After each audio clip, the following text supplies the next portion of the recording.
So, friends, I wanted to elaborate on something I read yesterday when I was or a couple of days ago when I was talking about Venezuela and, the military coup that failed a couple of days ago, led by Juan Guaido and Leopoldo Lopez.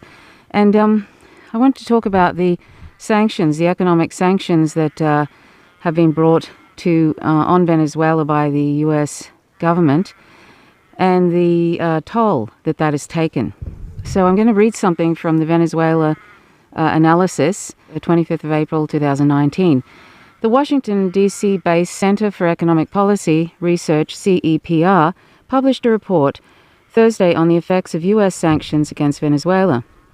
The 27-page paper was authored by economists Mark Weisbrot and Jeffrey Sachs, who determined that sanctions have inflicted very serious harm to human life in Venezuela. That's what that was in quotes.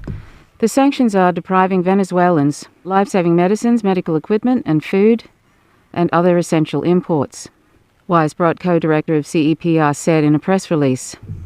For his part, Sachs added, quote, American sanctions are deliberately aiming to wreck Venezuela's economy and thereby lead to regime change. Weisbrot and Sachs pointed out in their report that sanctions would fit the definition of collective punishment of the civilian population as described in both the Geneva and Hague International Conventions to which the U.S. is a signatory. While the legal groundwork for sanctions was laid by President Obama's 2015 executive order declaring Venezuela an, quote, unusual and extraordinary threat, end quote, to U.S. national security, Washington significantly escalated its unilateral coercive measures in August 2017 when the Venezuelan government and state oil company PDVSA were cut off from financial markets. The authors contend that the impact of the sanctions went well beyond U.S. financial markets as other international financial actors, quote, had good reason to fear that there would be further sanctions affecting them, end quote. Something which would indeed happen later. The August 2017 sanctions severely affected the country's oil production with an estimated US $6 billion in lost oil revenue over the ensuing 12 months. Weisbrot and Sachs argue that the loss in foreign exchange needed for vital imports of food, medicine, and productive inputs caused by U.S. sanctions were the, quote, main shock, end quote, that pushed Venezuela into hyperinflation in late 2017. They also contend that sanctions have also stunted any possibility of tackling hyperinflation in Venezuela's severe economic crisis. Sanctions were significantly escalated in January following Juan Guaido's self-proclamation as, quote, interim president, end quote, with strong U.S. backing. The Treasury Department imposed a de facto oil embargo, which brought oil exports to the United States from an average of 586,000 barrels per day, BPD, to zero in March. In current production levels were to be maintained in lieu of further plummeting, this drop would amount to another $6.8 billion in lost export revenue. The CEPR paper highlights that the latest measures further accelerated the decline in oil production, which was compounded by the March electricity crisis. Venezuela's electrical grid has also been severely affected by sanctions, with authorities unable to service equipment, while the oil embargo also led to shortages of fuel necessary to activate backup thermoelectric plants. Weisbrot and Sachs explain that sanctions beyond the immediate effect of lowering foreign exchange earnings and the billions worth of assets that have been frozen have the additional effect of making financial transactions for food and medicine imports much more difficult. The risk of violating U.S. sanctions has seen a growing number of banks refuse to work as intermediaries in financial transactions involving the Venezuelan government or state companies. Based on a number of different studies, the report estimates that sanctions were responsible for 40,000 deaths in 2017 to 2018, and that there are a further 300,000 people at risk due to lack of access to medicines.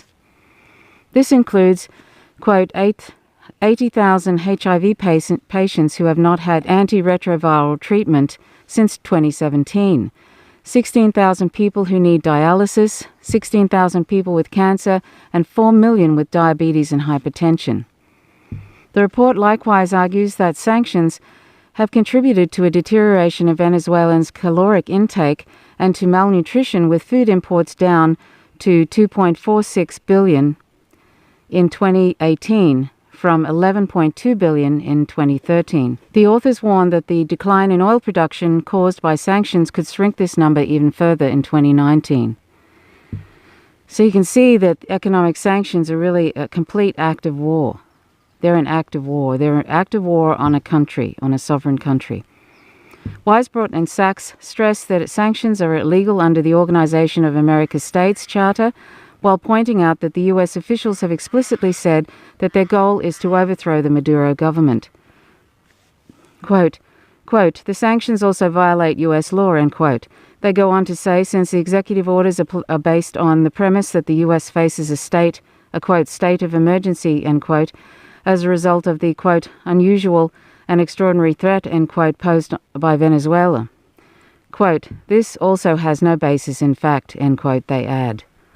Quote, "The death toll going forward this year, if the sanctions remain in place, is almost certainly going to be vastly higher than anything we have seen previously," end quote, the report concludes. And this was edited by Lucas Kerner from Caracas, Venezuela. So that's they were reporting on a report by Mark Weisbrot and Jeffrey Sachs. Jeffrey Sachs from the Washington, D.C. Center for Economic Policy Research, CEPR.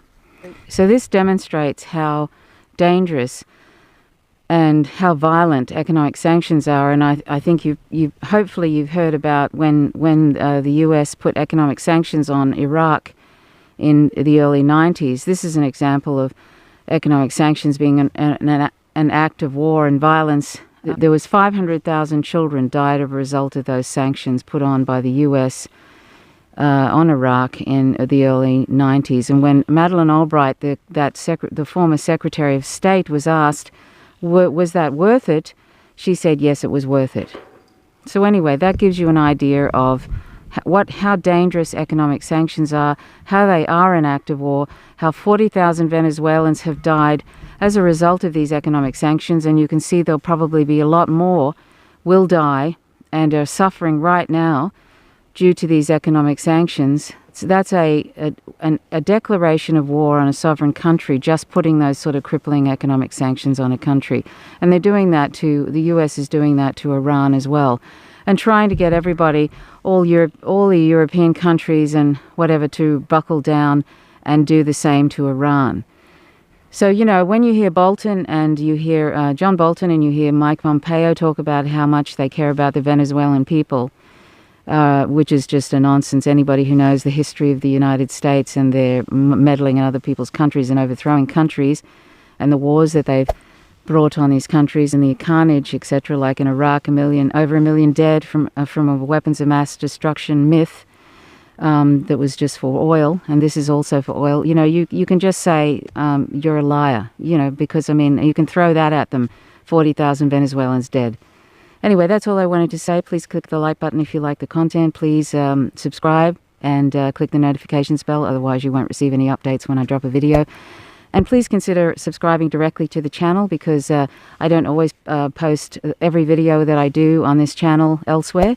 So if you're interested in receiving updates on everything that I do, consider subscribing to at Vegan Trove on YouTube. So that's me signing off. Thanks so much for watching. Thank you for your support and for your comments. I always enjoy your comments. Till next time, bye for now.